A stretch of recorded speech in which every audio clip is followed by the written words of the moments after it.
Buenas tardes. Buenas tardes. Buenas tardes. ¿Podemos empezar, Fray José Luis? Sí, Fray Javier. Bueno, el hermano José Luis me pidió que hiciéramos una oración también por los niños descuartizados. Vamos a hacer la oración. Por favor, tocallito. Vamos a hacer esa oración. Padre nuestro que estás en el cielo, santificado sea tu nombre. venga a nosotros tu Venga a reino. nosotros tu reino. Haga, Señor, tu voluntad así en la tierra como en el cielo. Danos hoy nuestro Danos pan hoy de cada nuestro día. pan de cada día. Perdona Perdona nuestras ofensas, nuestras ofensas. como también También nosotros nosotros perdonamos perdonamos a los que nos ofenden. y no nos dejes No nos caer dejes caer en la tentación Y y líbranos del del mal. mal. Amén. Amén. Dios te salve María, llena eres de gracia, y el Señor es Señor contigo. contigo. Bendita Bendita eres eres Eres entre entre todas las todas las mujeres, mujeres, eres y bendito es el bendito es el fruto fruto de tu de tu vientre, vientre, Jesús. Jesús. Santa María, Santa Santa María, María, Madre de Madre Dios, de Dios, ruega, Señora, ruega ruega por nosotros por los nosotros los pecadores, pecadores, ahora y en la ahora y hora ahora y en en la hora de la nuestra Amén. muerte. Amén. que Dios nuestro Señor les dé paz y que esté ahí con ellos. Amén. Amén. Gracias, José Luis. De nada, Fray. Hermanas y hermanos, hoy les voy a hablar de un texto muy pequeño, pero muy importante. Es muy pequeño, pero muy importante. Es el primer texto mariológico de todo el Nuevo Testamento. Es Gálatas 4:4. Voy a leer desde Gálatas 4:1 hasta el 4:7. Ahora bien, mientras el heredero es menor de edad, aún siendo dueño de todo, en nada se distingue de un siervo, sino que está bajo tutores y administradores hasta el tiempo determinado por el Padre. Así también nosotros, mientras éramos menores de edad, vivíamos esclavizados por los poderes cósmicos. Pero cuando llegó la plenitud de los tiempos, Dios envió a su propio Hijo, nacido de una mujer, nacido bajo el dominio de la ley, para liberarnos del dominio de la ley y hacer que recibiéramos la condición de hijos adoptivos. Y la prueba de que ustedes son hijos es que Dios envió a nuestros corazones el espíritu de su Hijo que grita Abba, es decir, Padre. De modo que ya no eres siervo, sino hijo, y como hijo también heredero por gracia de Dios. Palabra de Dios. Te alabamos, Señor. Gloria a ti, Señor. Bueno, ese es el texto. Ahora vamos a ver el comentario. El comentario lo tomo de este libro del hermano Alberto Valentini. Alberto Valentini dice, María según las Escrituras. Bueno, el autor nos dice que en realidad la intención de San Pablo no era hablar de la Virgen María. Ni siquiera menciona su nombre, nada más dice nacido de mujer, nada más dice que el Hijo de Dios nació de mujer. Porque la preocupación principal de San Pablo es cristológica, expresa en el carisma a Jesús muerto y resucitado, como se encuentra en 1 Corintios 15. Pueden ver 1 Corintios 15, del 3 al 4, dice, yo les he transmitido lo que he recibido, que Cristo murió por nuestros pecados, que resucitó por nuestros pecados. Entonces, eso es el núcleo central de la predicación de San Pablo. San Pablo quiere predicar a Cristo muerto y resucitado para nuestra salvación o por nuestra salvación, ¿ok? Por eso él no habla de María, nada más. No puede negar tampoco que ese Hijo de Dios se encarnó de una mujer. Entonces, esto es muy importante. Pues les decía que este texto es de los más importantes de todo el Nuevo Testamento sobre María, porque este texto es trinitario, fíjense, es el Padre, el Hijo Y después dice que también el Padre envió el Espíritu de su Hijo para que lo podamos aclamar Padre. Entonces está el Padre, el Hijo y el Espíritu Santo. Además, aquí la Mariología está anclada en la Cristología. Es decir, María no tendría importancia si no fuera por Jesús. María tiene importancia, claro, porque es la madre del Dios encarnado. Entonces, es un anclaje cristológico, ¿verdad? Presenta María en su consideración histórico-salvífica su significado. María es importante porque gracias a ella el Verbo de Dios se encarnó y nos pudo salvar. Muy bien. Luego dice, la mujer de la cual no se menciona ni siquiera el nombre, está totalmente al servicio del evento salvífico que compromete a la misma Trinidad en beneficio de los hombres, como ya les decía yo, ¿sí? Ella está inmiscuida o está dentro de la plenitud de los tiempos, decidida por el Padre, por la cual nos viene la liberación en la encarnación del Hijo. O sea, transformó el Cronos en Kairos. Cronos es el tiempo que se cuenta sin importancia. Kairos, en cambio, es el tiempo que es como una oportunidad de salvación que Dios nos da. ¿Verdad? Ahora vamos a ver un poquito del contexto.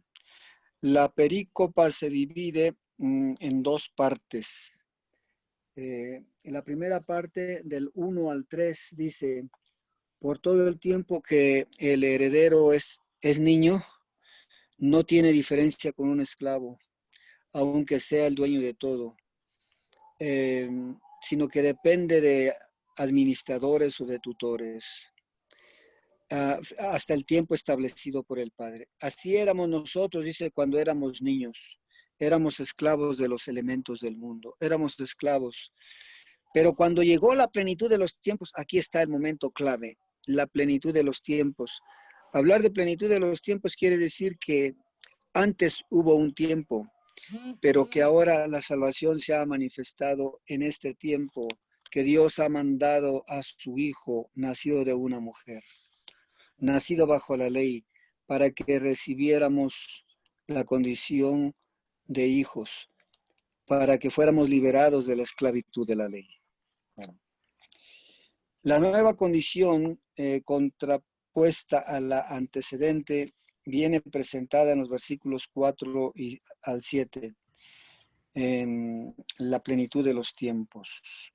Digamos, el antes y el después, el tiempo de la esclavitud y el tiempo de la liberación, ¿verdad? Bueno, después vamos viendo otro autor, Banoye, hace esta división, esta estructura en esos versículos que les acabo de leer. Inciso A, acción divina, envío del Hijo. Inciso B, modalidad, nacido de mujer. Inciso B1, modalidad, sometido a la ley. Inciso C, finalidad, para liberar de la ley. Inciso C1, finalidad, para que recibiéramos la condición de hijos. Inciso C1, A1 dice aquí, acción divina del envío del Espíritu Santo. En primer lugar, como aparece por la estructura, está la iniciativa, la acción del Padre que envía a su Hijo. Es este el evento fundamental que domina todo el pasaje. Las otras partes de la perícopa sirven para precisar el modo y la finalidad. Noten ustedes estas dos palabras, el modo y la finalidad. Los datos B y B1 son claramente en paralelismo, un paralelismo sinonímico que indican la modalidad de la venida del Hijo de Dios. De los dos hemistiquios queda claro que es según nacido bajo la ley, es decir, en condición de esclavitud. El segundo elemento permite comprender el significado a primera vista misterioso, pero absolutamente paralelo. También dice nacido de mujer. Noten ustedes, esta fórmula nacido de mujer que habitualmente indica la condición humana de fragilidad y debilidad, en el contexto de nuestro pasaje, indica el régimen de esclavitud al cual estábamos sujetos hasta nuestra liberación operada por Dios mediante el envío de su Hijo, ¿verdad? Entonces vean la modalidad, nacido bajo la ley y nacido de mujer, es un paralelo, dice, quiere decir lo mismo, o sea, nosotros estábamos en una condición de esclavitud, de debilidad, de pobreza, pero el Señor nos ha mandado a su Hijo y con esto nos ha dado dos beneficios. Primero, nos ha liberado de la ley. Segundo, nos ha hecho hijos de Dios. A un lado del paralelismo sinonímico existe también una relación antitética, Estoy siguiendo el texto de Valentini, disculpen, está en italiano y estoy tratando de traducirlo. Entonces, hay una relación antitética y dice también quiástica, es decir, entre la modalidad nacido de la ley, bajo la ley, y la finalidad para liberar a aquellos que están bajo la ley. El dato que liga las dos proposiciones está constituido por la ley, pero en posición inversa y contrapuesta. En el primer caso se subraya que el Hijo de Dios se sometió a la ley, que tenía prisioneros a los hombres, asumiendo su condición de esclavitud. En el segundo se revela la finalidad de tal sumisión, que es exactamente aquello de liberar de la misma ley. Como se ve, hay un movimiento inverso de humillación y de exaltación, no solo en la relación de la ley sobre la cual se concentra la modalidad B1, nacido bajo la ley, y la finalidad C, para rescatar a aquellos que estaban bajo la ley, sino también y por consecuencia en relación entre la modalidad B, nacido de mujer, y la finalidad C, para que recibiéramos la condición de hijos de Dios. La finalidad del envío del Hijo de Dios en la condición de nacido de mujer es de sumisión a la ley. No es solo en negativo, de liberar de la ley, pero sobre todo es positivo, de dar la condición de hijos de Dios. Entonces, vean, aquí el autor distingue dos finalidades. Una negativa, liberarnos de la ley. Otra positiva, hacernos hijos de Dios. Dios, por tanto, ha mandado a su mismo Hijo para que mediante él nosotros nos convirtiéramos en sus hijos. Él ha nacido de mujer para que nosotros recibiéramos la condición de hijos de Dios. Nuestra condición filial en relación al Padre es la finalidad fundamental del envío del Hijo y de su nacimiento de mujer. Pero el texto no dice garantía del dono de tal don, el Padre a quien compete la iniciativa ha enviado en nuestros corazones el Espíritu de su Hijo que grita Abba, Padre. Ya lo entendí. Es decir, el texto no se cierra con lo anterior, sino que también viene el envío del Espíritu Santo. Noten ustedes, este texto es muy rico porque les decía, es trinitario. No solamente Dios envía a su Hijo nacido de mujer, sino que también envía al Espíritu Santo. El Espíritu Santo, Él es el que llega a nuestros corazones y nos permite gritar que Dios es Abba, Padre. Se note la espléndida inclusión que encierra el entero pasaje sobre el signo de la iniciativa del Padre, que en apertura envía al Hijo y en conclusión manda también al Espíritu del Hijo. En tal modo, para el creyente, se cumple el paso con un cambio de situación en forma quiástica y con una inclusión significativa de la condición paradójica de herede esclavo a aquella de hijo herede por obra de Dios. O sea, pasamos de ser esclavos a ser hijos. ¿Mm? Y cuando habla de quiásticas es como una cruz, ¿no? Es como un contraste. Por eso dice que este texto es paradójico, es antitético, es una relación antitética. Bueno, vamos a ver el siguiente. Ya no somos más esclavos, ahora somos hijos, gracias a la encarnación del Hijo de Dios, nacido de una mujer, y gracias al Espíritu Santo que nos ayuda a decir Abba Padre. La salvación viene de lo alto, pero entra en nuestra historia. Esto es muy importante. La salvación viene de Dios, pero entra en nuestra historia. El Hijo de Dios es enviado por el Padre, pero nace concretamente en la condición humana de una mujer, nacido de mujer, en la plenitud de los tiempos, es decir, en la fase culminante de la economía salvífica. Es la afirmación de un evento concreto y decisivo en la historia de la salvación, en la cual una mujer también concreta ha ofrecido la humana carne al Hijo de Dios. Paradójicamente, gracias a tal carne asumida que lo ha sometido a la ley, él ha podido librar los esclavos y ofrecer a todos la filiación divina con la consiguiente heredad o herencia. No se trata, dunque, no se trata, por tanto, de un simple y común nacita, de un simple y común nacimiento, sino del nacimiento del Hijo de Dios. Ni de parte de la mujer se trata de una simple maternidad, sino de la generación de aquel que, entrando en nuestra condición de esclavitud, nos ha liberado para que recibiéramos la filiación divina. En todo esto hay, obviamente, una dimensión paradójica.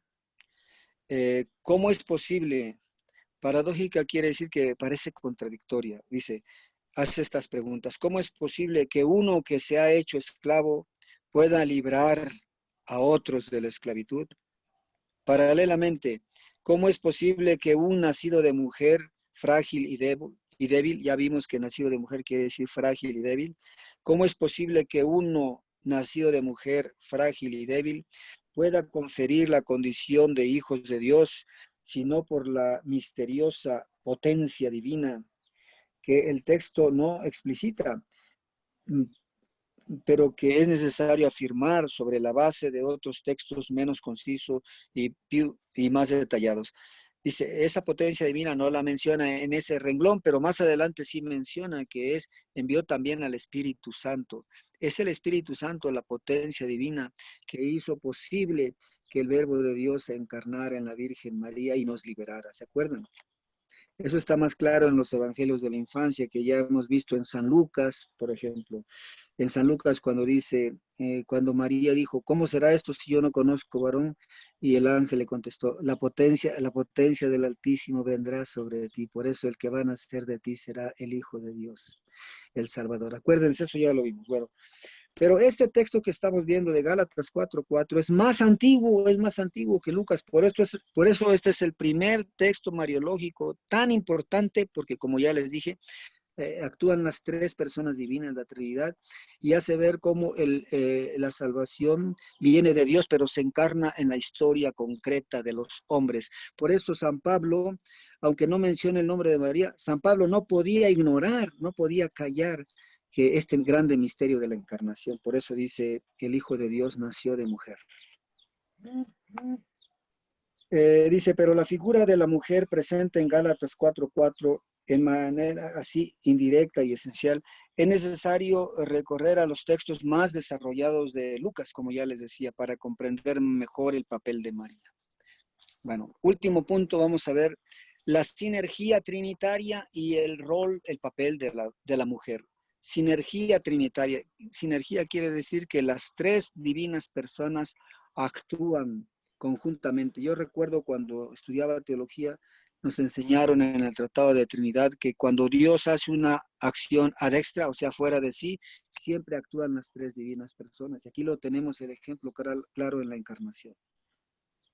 Entonces dice, el Padre, el cual aparece con evidencia como el iniciador y el perfeccionador de la salvación. Las dos proposiciones principales que constituyen los pilares importantes de la perícopa, Gálatas 4:4-7, tienen por sujeto al Padre, y el verbo es enviar, es el Padre el que envía. Conexión con la misión del Hijo y del Espíritu Santo. Ya lo vimos, tanto al Hijo como al Espíritu Santo. El Padre no solamente se encuentra en posición dominante como sujeto de los verbos principales, pero es colocado al inicio y al final del pasaje que ya estamos viendo, Gálatas 4:4-7. Formando una inclusión, así se llama este estilo, cuando se empieza y se termina con la misma idea. Él aparece con evidencia como el principio y el fin de la obra de la salvación. O sea, todo viene del Padre y todo va al Padre, ¿de acuerdo? Segunda persona, el Hijo. También el Hijo evidentemente tiene una posición de relieve. El texto es marcadamente cristológico y la referencia al Hijo se pone al centro del discurso entre el Padre y el Espíritu. Él aparece implícitamente en la preexistencia divina y explícitamente en su ser nacido de mujer. Es decir, este texto, les decía, es cristológico porque dice Dios envió a su Hijo, lo cual quiere decir que el Hijo ya existía antes de la encarnación, el Hijo Jesús ya existía y por eso dice que es preexistente, pero que empezó a vivir como hombre del seno de la Virgen María, nacido de mujer. Es el enviado del Padre, el Redentor, aquel que obtiene a los hombres la filiación divina. El Hijo de Dios encarnado es el que nos da la salvación. Muy bien. Finalmente, el Espíritu Santo. El envío del Hijo, acto escatológico de Dios, que ha puesto fin a nuestra esclavitud con la gracia de la dignidad filial, no agota el don de Dios. La condición de filiación exige la presencia también del Espíritu, que confiere el carácter y la conciencia de hijos con toda libertad que sigue. Este segundo don es postulado por el primero. Al envío del Hijo corresponde como necesario complemento la misión del Espíritu. El texto es explícito en tal sentido. El mismo verbo con el cual Dios manda al Hijo viene repetido para el don del Espíritu. No se limita a la transformación objetiva, sino que gracias al Espíritu se introduce, si es introducidos en la experiencia directa, en la conciencia dichosa de sentirse hijos amados por Dios.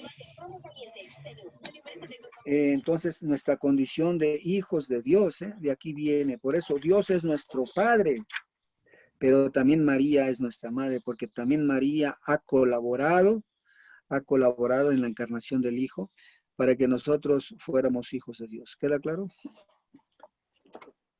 Ya estoy terminando. El último texto que les voy a leer sobre María, por su íntima participación en la historia de la salvación, reúne, por decir así, los máximos datos de la fe. ¿No es acaso que el texto de Gálatas viene citado con frecuencia en la liturgia de la iglesia y en varios documentos de la iglesia, como el capítulo 8 de la Lumen Gentium y la Redentoris Mater también? Juan Pablo II no se limita a citar este texto de Gálatas 4:7, pero además subraya la excepcional parte trinitaria, eclesial e histórico-salvífica. Fíjense qué palabras dice. Son palabras, en efecto, que celebran juntamente el amor del Padre, la misión del Hijo, el don del Espíritu Santo, la mujer de la cual nace el Redentor, nuestra filiación divina en el misterio de la plenitud de los tiempos. Amén. ¿Cómo les pareció? Ese es un texto breve, pero muy rico, les decía, hermanos. Les acabo de leer un resumen del padre, bueno, yo no sé si es sacerdote, pero hizo un buen resumen. Se llama Alberto Valentini. Valentini ha escrito sobre María un libro sobre Mariología. El apartado que les acabo de leer se llama Nacido de Mujer. Jesús, el Hijo de Dios, nacido de mujer. Gálatas 4:4-7. Terminé. Si tienen alguna pregunta, alguna observación, los escucho. Sí, Fray José Luis. Alberto Valentini es profesor en el Marianum, pero es de la comunidad de los Monfortanos, y él fue mi director de tesis. Qué bueno, felicidades. Sí, felicidades, gracias. Padre Javier. Te fuiste a lo grande, Padre Javier. Es sacerdote él.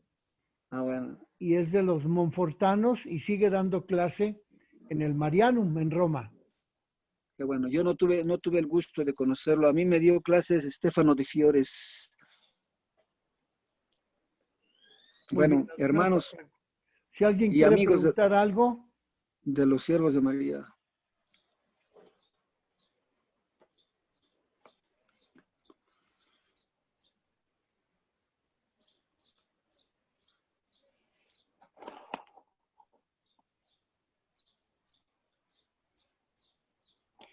Bueno, yo les quiero preguntar una cosa. A ver, según ustedes, ¿qué importancia tiene la Virgen María en la situación actual que estamos viviendo? Porque algunos dicen, no, pues el único que nos salva es Cristo. Claro, el único que nos salva es Cristo.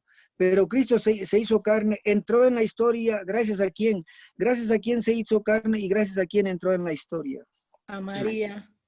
Claro, entonces, ¿María tiene importancia o no tiene importancia hoy? ¿Queremos un Cristo allá en los cielos o queremos un Cristo encarnado en la situación que estamos viviendo? Encarnado. Y María tiene mucha importancia. Entonces, vean cómo... Intercede, siempre... ¿no? También intercede por nosotros. Claro, intercede. Y gracias a ella recibimos al Salvador. O sea, ella está presente siempre en el misterio de la iglesia, en el misterio de la encarnación, de la salvación de todos. Así es. Como en las bodas de Caná. Exactamente. ¿Qué más, hermanos? ¿Qué más?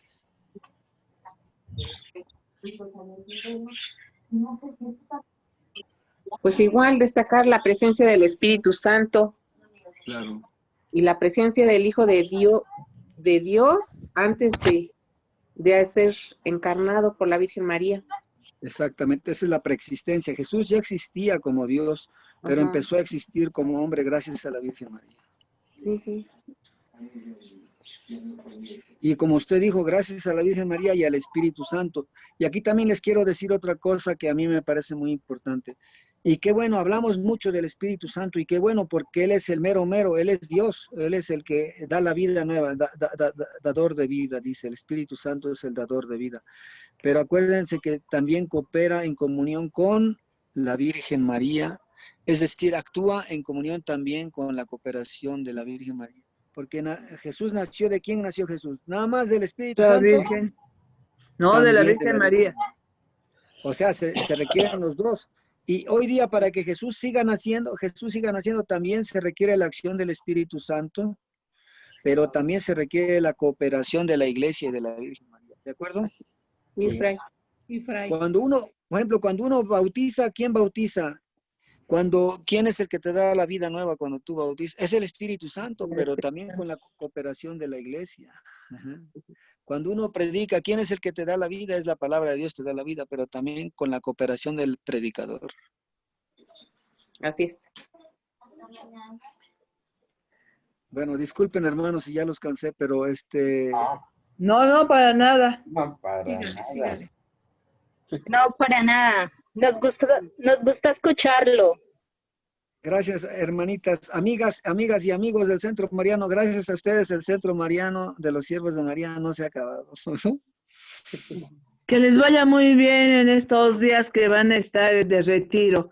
Que Dios nuestro Señor esté con ustedes siempre. Gracias, muchas Lupita. Gracias, Fray. Gracias, Lupita. Gracias. Hasta luego, Fray. hermanos. Gracias, Fray. Dios los bendiga. Dios los bendiga. Gracias.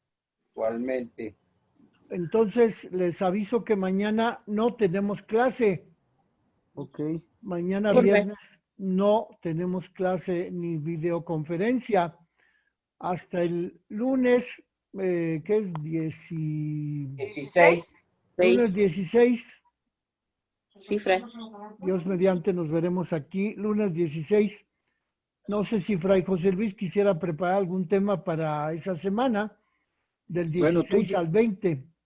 Padre Javier, tú ya habías dicho que podemos preparar lo que se llama el Adviento, María en el Adviento. Sí. O podemos dejarlo para el mes de diciembre y también hablar sobre la Virgen de Guadalupe, prepararnos para la Inmaculada de la Virgen de Guadalupe. También se puede. Fray, yo tengo una pregunta. Dígala, por favor. ¿A cuál fue? Bueno, cualquiera de los dos me podría ayudar, por favor. A ver, hermana, diga. Lo que pasa es que yo estoy intentando hacer el Santo Rosario todos los días, pero no todos los días tengo el tiempo. Yo quería preguntar si, digamos, yo hago solamente un misterio, un denario, ¿eso vale o tiene que ser completo?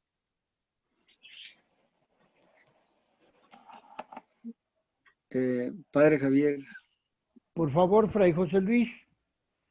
Mire, yo le voy a dar mi opinión.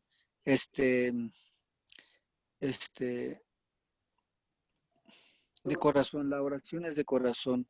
Si tú le dices 10 Aves Marías de corazón al Señor, yo pienso que Él no te rechaza y es válido, claro, porque tú se lo dices con amor, con fe, con humildad, con confianza. Sí, y al respecto hay que recordar el diálogo de Jesús con la samaritana en el brocal del pozo de Jacob, en el Evangelio de San Juan. Sí, señor. Dice ahí que Jesús llegó al brocal y allí estaba la samaritana. Y en ese diálogo Jesús le dice a la samaritana: mujer, ha llegado el tiempo en que ni en Jerusalén ni en Silo se le rendirá culto al Padre, sino en espíritu y en verdad. De modo pues que la oración que hagamos en espíritu y en verdad, aunque sea media Ave María, aunque sea la señal de la cruz, pero si la hacemos en espíritu y en verdad, es algo agradable al Señor Jesucristo y ciertamente que nos escucha. Gracias, Fray. ¿Les puedo hacer otra pregunta? Es que quiero preguntarles a ver si está bien hecho. Apúrele porque faltan 2 minutos nada más. Bueno, lo que pasa es que ahora hago el Santo Rosario leyendo la palabra. Hago un misterio, leo un poquito de la palabra y luego hago otro misterio y leo otro poquito de la palabra. ¿Así está bien hecho o tengo que dedicarme solamente a hacer el Santo Rosario?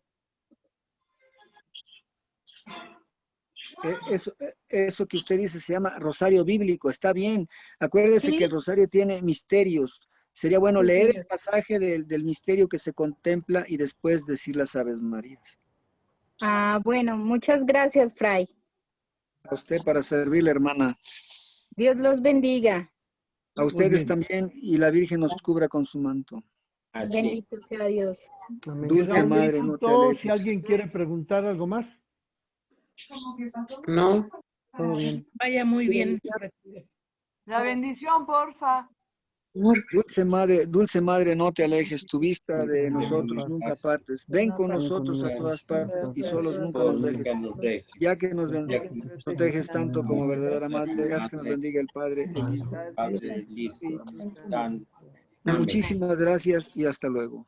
A ustedes. Gracias. Hasta tarde. Que Dios los acompañe. Dios nos acompañe. Que Dios los Muchas acompañe. gracias. Nos vemos lunes 16 de noviembre a las 5 de la tarde. Sí, Fray, Primero Dios, gracias. Fray. Primero Muchas Dios. gracias a los dos. Pues Muy vaya amable. Cuídense. luego. Hasta luego.